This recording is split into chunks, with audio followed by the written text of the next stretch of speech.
my 2012 Black Eye Killroy. I'm going to do a bike check, so let's get started. Right here, these are the stock grips that came with it. Stock bars, Primo top load stem, integrated forks and frame. It has the mounts for gyros. Stock forks, dual band tires with nitrous rims, and custom dice for the valve caps.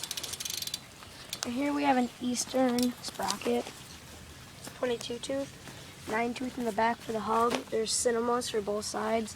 The rim and the tire and the valve cap setup is the same as in the front. And then last thing I had to show you is the shadow seat, colony pedals, and then the cranks are stock. And here, I'll let you listen to it.